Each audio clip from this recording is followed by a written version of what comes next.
And there was a crowded synagogue full of people who love and miss Julia Hyman. They honored her life at a funeral service on Manhattan's East Side today. And we're also hearing from family and friends of Alain Etienne and the impact that they say that he had on their life. Devlin shares how they're being remembered. Families and friends of the victims of Midtown's shooting vocalizing their grief Wednesday as communities gather and memories are cherished. She leaves behind a legacy of love, courage, brilliance, and hope. Hundreds congregated here at Central Synagogue as the loved ones of 27-year-old Rudin employee Julia Hyman was laid to rest. Julia, we love you. We miss you. And we will carry you with us always. Hyman, one of 4 victims killed Monday, along with McLean security officer Alain Etienne, Blackstone employee Wesley LePatner, and NYPD officer Didarul Islam. I want to talk about those that we lost. Mayoral candidate Zoran Mamdani arrived back in New York from Uganda Wednesday morning and says his first stop was the home of Officer Islam. Co-founder of the Bangladeshi American Police Association and former NYPD officer Samshul Haq knew Officer Islam personally and added this. We spoke the same dialect. We share similar customs. We understand each other. And his death left a hole in our community. New York City has lost a hero. And joining them, the family of Alain Etienne, the 3rd victim of the shooting. His younger brother, Smith, speaking about the man who he and many others called a hero. He didn't wear no cape. He didn't have any fancy gears.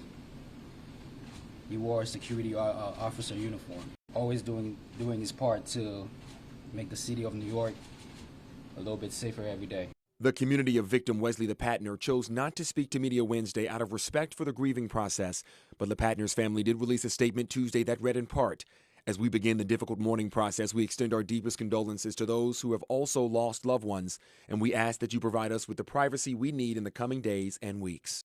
Alan, you know, when we cover these type of tragedies, it's always so important, and I know that it takes a lot of bravery from these families to speak about their loved ones that they've just lost. But for our viewers and for the community, this is how we connect, this is how we identify, this is how we feel.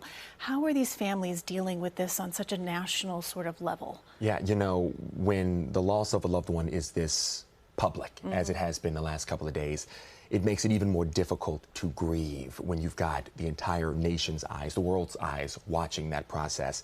But in one word, KJ, it's been love. It's been a lot of love, a lot of togetherness, even at the synagogue today with the other families that have led me either directly or indirectly to their stories. The one thing I've noticed between all of these victims, and as I said, I've spoken to someone who knew them personally, each of the 4, there's been a common theme here, which is they are not working to think about or process what's happened in the last 2 days. It's very much so about what happened leading up to Monday, everything that came before Monday, who these people were, what made them special, what made them tick, and how they're going to be remembered moving forward. Devlin, thank you for sharing those stories with us. For live coverage of the prayer service and also funeral for Officer Didarul Islam tomorrow afternoon, followed by the city-wide vigil tomorrow night. You can watch both streaming on CBS News New York. Also on our website, you can find all of our coverage of this story. Just go to cbsnewyork.com.